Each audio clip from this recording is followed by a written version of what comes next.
الحمد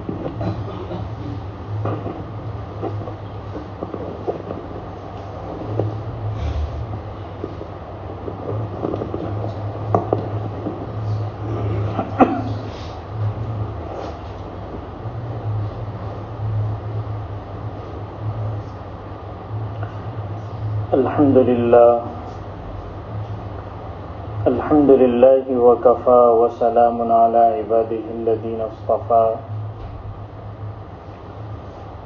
أما بعد فأعوذ بالله من الشيطان الرجيم بسم الله الرحمن الرحيم يا أيها الذين آمنوا لم تقولون ما لا تفعلون وقال رسول الله صلى الله عليه وسلم الصدق ينجي والكذب يهلك أو كما قال عليه الصلاة والسلام صدق الله العظيم وصدق رسوله النبي الكريم ونحن على ذلك لمن الشاهدين والشاكرين والحمد لله رب العالمين۔ اللہ تعالیٰ قرآن کریم میں فرماتے ہیں اے ایمان والوں، یعنی اے وہ لوگوں جو اللہ اور اس کے رسول کے احکام کو قبول کر چکے ہو، تم وہ بات کیوں کہتے ہو جو تم کرتے نہیں؟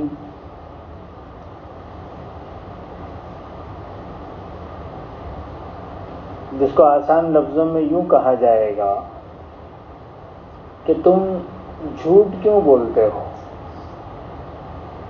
جو کرو وہ کہو، اور جو کرتے نہیں اس کو کہنا بھی نہیں چاہیے۔ دراصل بات یہ ہے کہ اللہ تبارک و تعالیٰ کے نزدیک مومن اور مسلمان کی زبان سے جو الفاظ نکلتے ہیں، جو باتیں نکلتی ہیں، ان کی بڑی اہمیت ہے۔ چنانچہ آپ نے دیکھا ہوگا کہ ایک مرد اور ایک عورت جو غیر محرم ہیں،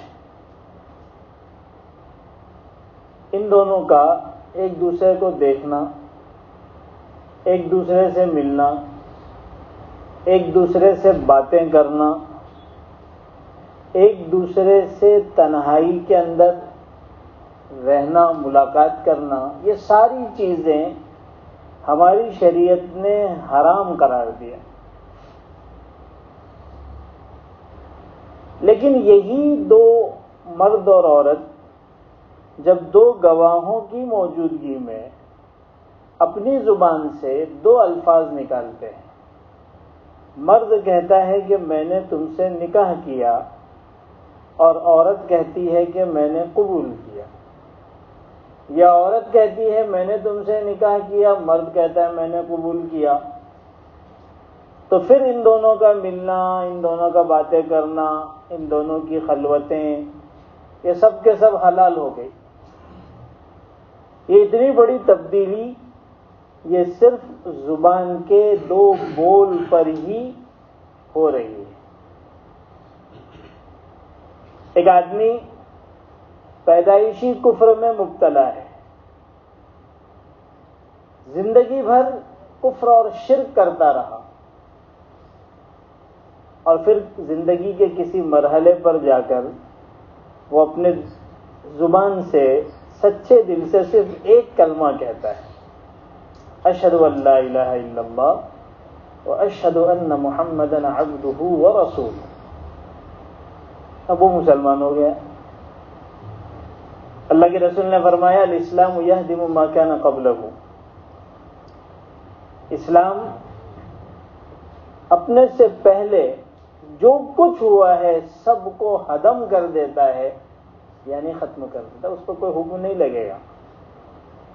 ساری اس کی کفر اور شرک کی گناہوں والی زندگی اب معاف ہو گئی، اب اس کا حساب نئے سرے سے شروع ہو گیا۔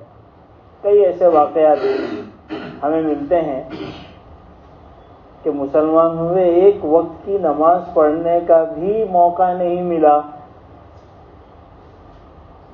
اور اللہ تبارک و تعالیٰ کے یہاں ایمان کی حالت میں پہنچ گئے۔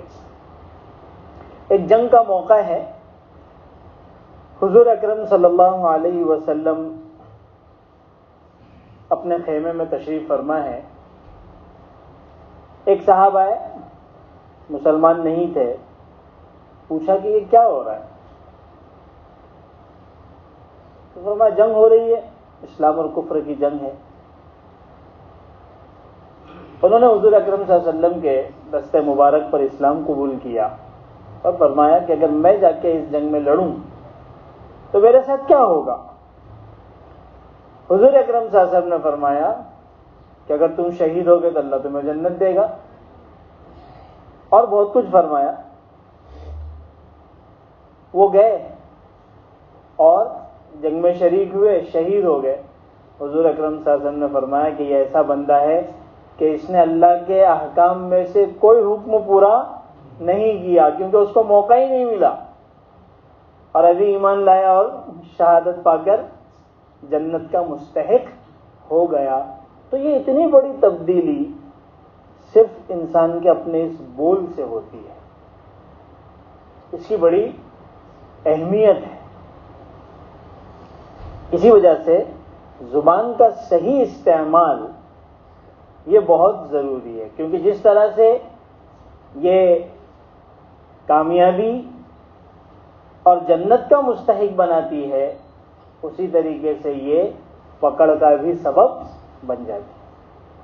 چنانچہ بزرگان دین کیا فرماتے ہیں؟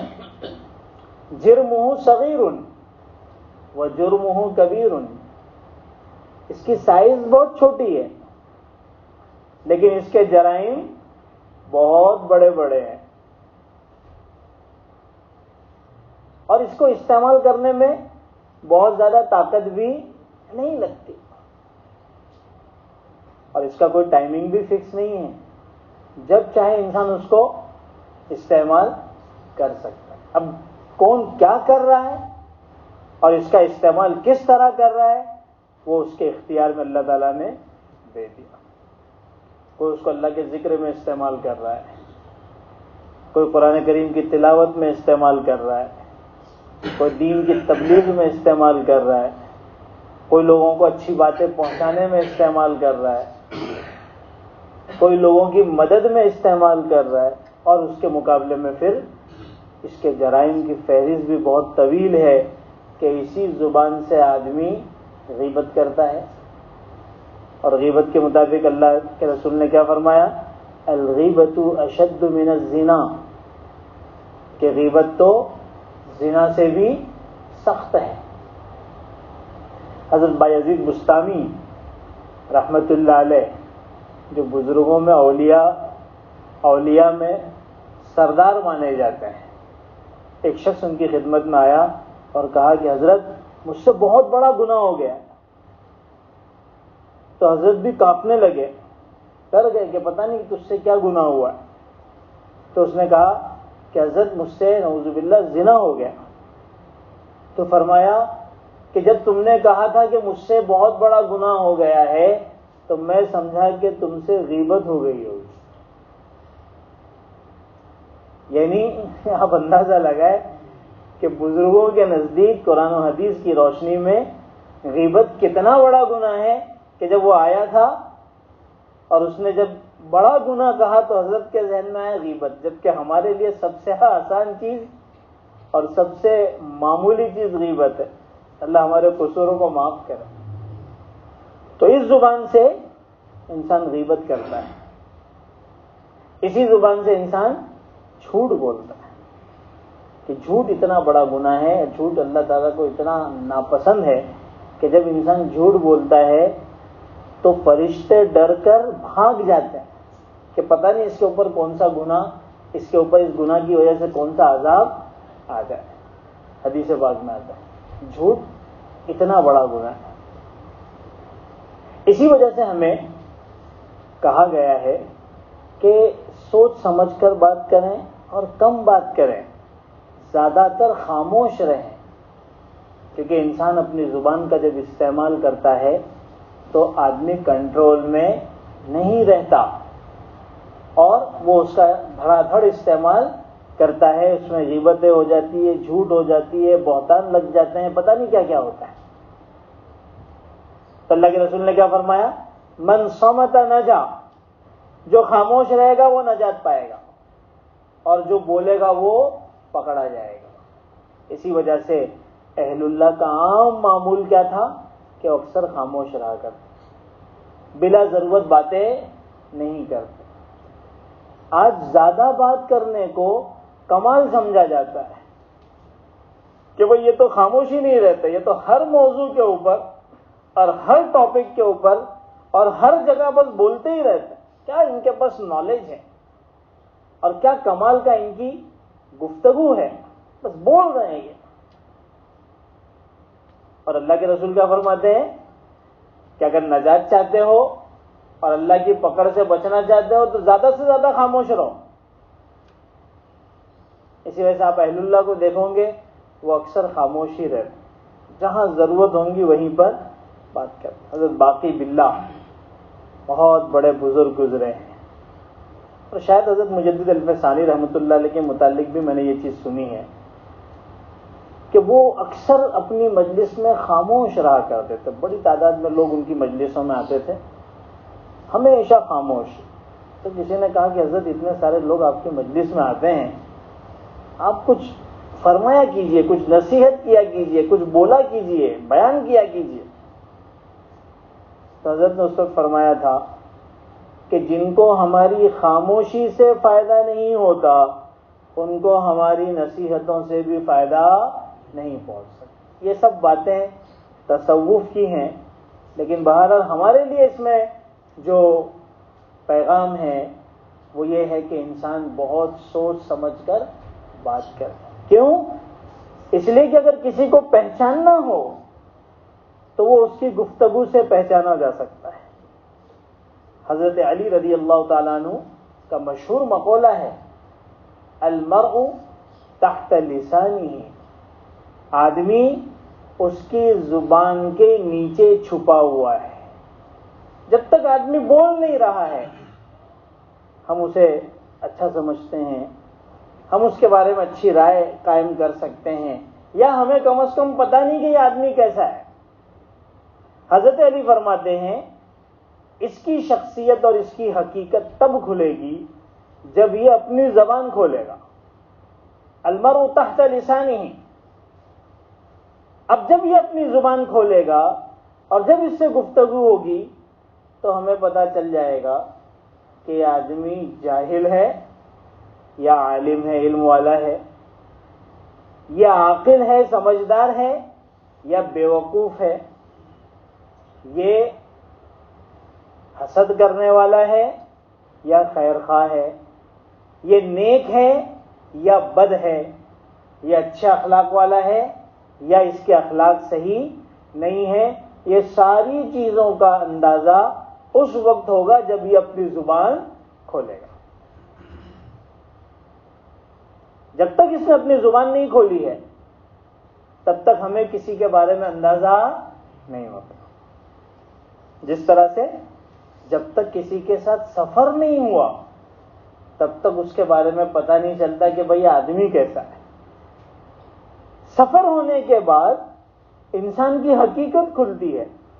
سفر کو سفر کہتے ہی اس لیے ہیں کہ سفر انکشاف کرنے والی چیز ہے، یعنی حقیقت کھولنے والی چیز ہے کہ بھئی یہ آدمی رہنے کے لائق ہے یا نہیں۔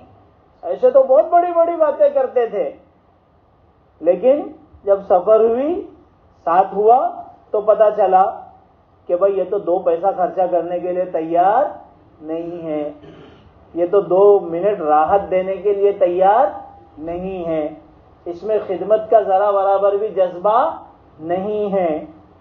بہت ساری چیزیں سفر میں 2-4 دن میں 10 دن میں پتہ چل جاتی۔ اسی طریقے سے جب انسان اپنی زبان کھولتا ہے تو پتہ چلتا ہے کہ اس کے اندر کیا ہے۔ اسی وجہ سے مشہور بزرگ حضرت یحییٰ ابن معاذ رضی اللہ رحمۃ اللہ علیہ فرماتے ہیں کہ انسان کے دل کی مثال ہنڈیے کی سی ہے اور انسان کی زبان کی مثال چمچے کی طرح سے. انسان کے دل کی مثال ہنڈیا کی سی ہے اور انسان کے زبان کی مثال چمچے کی طرح سے ہے کہ چمچہ ہنڈیے میں سے وہی نکالے گا جو ہنڈیے میں ہوگی. اگر سبزی ہے تو چمچہ سبزی ہی نکالے گا اور اگر اس ہنڈیے کے اندر گوشت ہے تو چمچہ گوشت نکالے گا. اسی طریقے سے انسان کے دل کے اندر جو چیزیں ہوتی ہیں وہ اپنی زبان سے بولتا ہے. اگر خیر ہے تو پھر اس کی زبان خیر بولے گی. اگر اخلاص ہے تو اس کی زبان سے اخلاص نکلے گا. اگر دین ہے تو اس کی زبان سے دین کی باتیں نکلے گی. اگر خیر خواہی ہے تو اس کی زبان سے خیر خواہی کی باتیں نکلے گی, اچھی باتیں نکلے گی. اور اگر دل کے اندر خباثتیں بھری ہوئی ہیں, اگر دل کے اندر حسد اور کینہ بھرا ہوا ہے, اگر دل کے اندر دشمنی بھری ہوئی ہے, اگر دل کے اندر معصیتیں اور گناہ بھرے ہوئے ہیں, تو پھر اپنی زبان سے وہ وہی بولے گا. پھر اس کی زبان سے آپ برائی کی باتیں سنیں گے, پھر اس کے زبان سے آپ گالیاں سنیں گے, پھر اس کی زبان سے آپ حسد اور کینہ اور کپٹ جیسی باتیں سنیں گے, پھر اس کی زبان سے آپ غیبتیں سنیں گے کہ دل میں دشمنی بھری پڑی ہے. تو بڑی اچھی مثال دی انہوں نے کہ جو دل میں ہے وہ چمچہ نکالے گا, اس لیے کہ دل ہنڈیے کی طرح سے ہے اور زبان چمچے کی طرح سے. اب کیا راستہ بتایا حضور اکرم صلی اللہ علیہ وسلم نے کہ اپنی زبان سے سچ بات بولو, اپنے زبان سے خیر کی بات بولو. اس لیے کہ اکثر لوگوں کو دیکھا گیا کہ وہ اپنی زبان ہی کی وجہ سے جہنم میں پہنچے ہیں. حدیث پاک کا مفہوم ہے کہ ایک شخص بڑے بڑے اعمال کرتا ہے اور کرتے رہتا ہے, مستقل عملوں میں لگا ہے, لیکن ایک مرحلے پر جا کر وہ اپنی زبان کا غلط استعمال کرتا ہے تو جنت کے دروازے پر اور کنارے پر پہنچتا ہوا بندہ اللہ تعالیٰ حکم دیتے ہیں کہ اس کو جہنم میں پہنچا دو. اتنی خطرناک چیز ہے. حدیث پاک میں آیا ہے کہ میں نے دیکھا کہ لوگ زیادہ تر زبان ہی کی وجہ سے پکڑے گئے اور ان کو جہنم میں ڈالا گیا. اللہ کے رسول نے کیا فرمایا؟ المسلم من سلم المسلمون من لسانه ويده. مسلمان وہ ہے جس کی زبان سے اور جس کے ہاتھ سے دوسرا مسلمان, علماء نے دیکھا اس میں مسلمان کی کوئی خصوصیت نہیں ہے, ہر انسان اس کی زبان سے اور اس کے ہاتھ سے محفوظ رہے. نشانی کیا بتائی؟ نشانی یہ بتائی کہ اس کی زبان سے اور اس کے ہاتھ سے دوسرے لوگ محفوظ رہیں. عام طور پر لوگ کیا سمجھتے ہیں کہ ہاتھ سے دوسروں کو تکلیف پہنچائی جاتی ہے, مارا جاتا ہے, اور ہاتھ سے جو ہے وہ دوسروں کو نقصان پہنچایا جاتا ہے. حضور اکرم صلی اللہ علیہ وسلم نے حدیث میں بتایا کہ ہاتھ سے تو تکلیف دی ہی جاتی ہے, زبان سے بھی دی جاتی ہے. اور حدیث میں زبان کا لفظ پہلے بیان کیا, ہاتھ کا لفظ بعد میں بیان کیا. اس میں بڑی راز کی باتیں ہیں. کیا ہے راز؟ راز کی بات یہ ہے کہ زبان اور ہاتھ دونوں میں فرق ہے. ہاتھ سے تکلیف اور نقصان دینے کے لیے آدمی کا سامنے ہونا ضروری ہے. آپ سامنے ہیں تو ہم دونوں کے اندر ہاتھا پائی ہو سکتی ہے. اگر سامنے نہیں ہے تو ہاتھ کا استعمال ہو ہی نہیں سکتا. لیکن اس کے مقابلے میں زبان چاہے سامنے ہو چاہے سامنے نہ ہو, ہر جگہ انسان اپنی زبان کے ذریعے سے دوسرے کو تکلیف پہنچا سکتا ہے. اسی طریقے سے ہاتھ سے مارنے کے لیے آدمی کا زندہ ہونا ضروری ہے. قبر میں پہنچے ہوئے مردے کو کہاں سے مارے گا؟ لیکن زبان اتنی خطرناک چیز ہے کہ زبان کے ذریعے سے وہ مردے کی بھی برائی کر کے اس کو ایذا پہنچاتا ہے، اور ہاتھ کے ذریعے سے آدمی اسی کو مار سکتا ہے جو اس کے مقابلے میں کمزور ہو، طاقت ہونا چاہیے مارنے والے کے۔ جس بیچارے کے اندر طاقت ہی نہیں ہے وہ کیا کسی بہادر کو اور کسی طاقتور کو مارے گا؟ لیکن زبان کے ذریعے سے تو اپن جس کو چاہے تکلیف پہنچا سکتے، چاہے کتنا ہی بڑا طاقتور آدمی ہو اور چاہے کتنے ہی بڑے عہدے اور منصب کے اوپر ہو، جس کو جو چاہے زبان کا استعمال کر کے تکلیف پہنچا سکتے ہیں۔ تو زبان کی تکلیفیں اور زبان کے ذریعے سے جو ایذا پہنچائی جاتی ہے وہ زیادہ ہیں اور زیادہ آسان ہیں بمقابل ہاتھ کے۔ تو تکلیف ہاتھ سے بھی پہنچتی ہے اور تکلیف زبان سے بھی پہنچتی ہے۔ اسی وجہ سے عربی کا مشہور شعر ہے جس میں آتا ہے کہ جراحت اللسانی، زبان کی جو وار ہے اور جو کاٹ ہے وہ بھرتے نہیں، اور ہاتھ سے مارے ہوئے وار اور کاٹ یہ تو کیا ہو جاتے ہیں؟ بھر جاتے ہیں۔ اگر تلوار سے کسی نے کسی کے اوپر حملہ کیا تو اس کو بھرا جا سکتا ہے، اس کو جو سیا جائے گا اور اس کو کیا کر دے گا، تھوڑے دن میں بھر جائے گا۔ لیکن زبان سے جب انسان کسی کو تکلیف پہنچاتا ہے اور اس کے دل پر جب وہ وار کرتا ہے تو وہ زندگی بھر بھرتا نہیں۔ اسی وجہ سے حضور اکرم صلی اللہ علیہ وسلم نے بہت تاکید فرمائی کہ اپنی زبان کا خاص خیال رکھو۔ عقل مند انسان وہ ہوتا ہے جو تول کر بولتا ہے، سوچ سمجھ کر باتیں کرتا ہے، اور بیوقوف وہ ہوتا ہے جو پہلے بولتا ہے بعد میں سوچتا ہے۔ اسی وجہ سے بیوقوف کے گلے میں گھنٹی باندھنے کی ضرورت نہیں ہے کہ یہ بیوقوف ہے، اس کے ساتھ 2 گھنٹہ گزار لو، سمجھ میں آ جائے گا کہ بھائی یہ کتنا بڑا بیوقوف ہے۔ کیوں؟ اس لیے کہ اس کی زبان ہی بتا دے گی کہ اس میں عقل ہے یا نہیں۔ ابو بکر صدیق رضی اللہ تعالیٰ عنہ اسی وجہ سے اپنی زبان پکڑ پکڑ کر کہا کرتے تھے کہ اے زبان، تو ہی وہ ہے جس نے اکثر لوگوں کو جہنم میں پھینکوا دیا، اور زبان سے پناہ مانگا کرتے تھے۔ تو حضور اکرم صلی اللہ علیہ وسلم نے ہم کو نصیحت فرمائی، کیا فرمایا؟ قل الخیر او اسکت۔ اسی طرح کا جملہ ہے کہ بھئی بات کرنا ہو تو اچھی بات کرو، ورنہ خاموش رہو۔ ورنہ کیا رہو؟ خاموش رہو۔ اچھی بات کرنا ہے، جہاں پر شریعت نے اجازت دی ہے وہیں پر بات کرنا ہے، ورنہ خاموش رہنے میں ہی کیا ہے؟ بھلائی۔ یہی استعمال اگر زبان کا صحیح ہو تو میں نے آپ کو بتایا کہ انسان جو ہے وہ ایمان حاصل کر کے کامیاب ہو جاتا ہے، اور یہی استعمال اگر غلط ہو تو بہت سی مرتبہ انسان ایمان سے محروم بھی ہو جاتا ہے۔ علماء نے ان کتابوں کے اندر باقاعدہ کلمات کفر لکھا ہے کہ جن کلمات کے ذریعے سے انسان کافر ہو جاتا ہے۔ اور آپ معاشرے میں دیکھیں، اللہ ہماری حفاظت فرمائے، ہمارے ایمانوں کی حفاظت فرمائے، کہ ہمارے معاشرے میں تو اس طرح کے جملے اور کلمات عام ہیں۔ 2 آدمی ایک دوسرے سے بات کر رہے ہیں، اس میں ایک آدمی نے ایک بات بولی کہ بھئی دیکھو یہ تو شریعت کا حکم ہے۔ یہ کائے کا حکم ہے؟ شریعت کا حکم ہے۔ تو دوسرا کیا کہتا ہے؟ تیری شریعت تیرے پاس رکھ۔ مسلمان بولتا ہے، بلکہ اس سے آگے بڑھ کر بعض کیا بولتے ہیں؟ بھائی میں شریعت وریعت کو نہیں مانتا۔ بس یہ جملہ بولتے ہی وہ ایمان سے خارج۔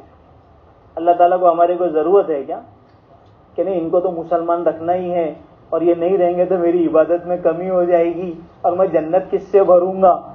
اللہ اس کے محتاج ہے؟ اپنی زبانوں کو اسی لیے بہت زیادہ کنٹرول میں رکھنے کی ضرورت ہے۔ اور بہت ساری اس طرح کے جملے اور کلمات ہیں۔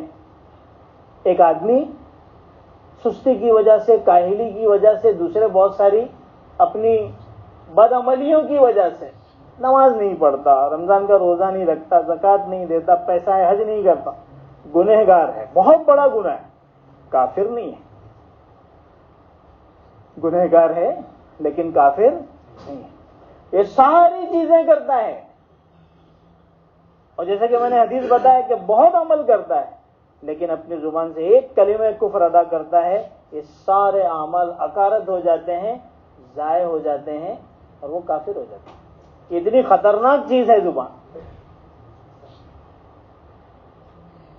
تو جو بولنا ہے اچھی بات بولنا ہے اور بری باتوں سے اپنے آپ کو روکنا ہے۔ یہی زبان ہے کہ انسان استعمال کرتا ہے، کسی کو ذلیل کرتا ہے، کسی کے اوپر بہتان لگاتا ہے، کسی کے اوپر الزام لگاتا ہے۔ اللہ تعالیٰ کیا فرماتے ہیں؟ یا ایھا الذین آمنوا لا یسخر قوم من قوم عسى ان یکونوا خیرا منہم۔ بھئی تم کسی کو کیوں ذلیل کر رہے ہو؟ کسی کو کیوں چھوٹا سمجھ رہے ہو؟ کسی کو کیوں حقیر سمجھ رہے ہو؟ کیوں کسی کی برائی کر رہے ہو؟ تمہیں پتہ ہے عسى ان یکونوا، بہت ممکن ہے کہ جن کو تم حقیر سمجھتے ہو، جن کی تم برائی کر رہے ہو، وہ تم سے بہتر ہو اللہ کے یہاں پر۔ اللہ تبارک و تعالیٰ کے یہاں پر تو معیار کچھ اور ہے، یہ دنیاوی تھوڑی سی ٹھاٹ باڑ کا تو کوئی معیار ہے ہی نہیں۔ تو اللہ تعالیٰ نے ہمیں منع کر دیا کسی کو ذلیل کرنا، اپنی زبان کے ذریعے سے کسی کے اوپر بہتان لگانا، اس کی اجازت نہیں ہے۔ حضرت عمر رضی اللہ تعالیٰ عنہ کی خلافت کے زمانے میں مرتد زبان کا کتنا بڑا اثر ہے کہ جب انسان زبان سے جب ایک وعدہ کر لیتا ہے اور وہ اس وعدے پر جب قائم رہتا ہے تو اس کا کتنا بڑا اثر ظاہر ہوتا ہے۔ ہم اپنی زبان سے بہت کچھ بول لیتے ہیں لیکن اس پر قائم نہیں رہ پاتے۔ حضرت عمر رضی اللہ تعالیٰ عنہ کی خلافت کے زمانے میں ایک شخص جو شہزادہ تھا وہ گرفتار ہو کر آیا، اس نے مسلمانوں کو بہت نقصان پہنچایا تھا۔ حضرت عمر کو بھی اس پر کافی غصہ تھا، اس پر فیصلہ آ گیا کہ اس کی گردن اڑا دی گئی۔ جلاد کو کہہ دیا گیا کہ حضرت عمر کی ایک عادت تھی کہ وہ آخری خواہش پورا کیا کرتے تھے، پوچھا کرتے تھے کہ بھائی تمہاری کوئی آخری خواہش ہے، دنیا سے جا رہے ہو تو بتاؤ، اس کو پورا کرنے کی کوشش کی جائے گی۔ اس کو بھی پوچھا کہ بھائی تمہاری کوئی آخری خواہش؟ اس نے کہا کہ مجھے ایک گلاس ٹھنڈا پانی چاہیے۔ ٹھیک ہے بھائی، اس کے لیے ٹھنڈا پانی لا ایک گلاس۔ اب جب اس کے ہاتھ میں وہ گلاس ہے تو اس کا ہاتھ ایسا کانپ رہا ہے، تو حضرت عمر نے پوچھا اتنا کیوں کانپ رہا ہے، پی لے۔ تو کہا کہ نہیں، مجھے اس بات کا ڈر ہے کہ میں پانی پیوں اس سے پہلے تمہارا جلاد میری گردن اتار دے۔ تو حضرت عمر نے کہا کہ میں وعدہ کرتا ہوں تیرے پانی پینے سے پہلے تیری گردن کوئی نہیں اڑا سکتا۔ اس نے پانی پھینک دیا، پانی اس نے زمین پر ڈال دیا۔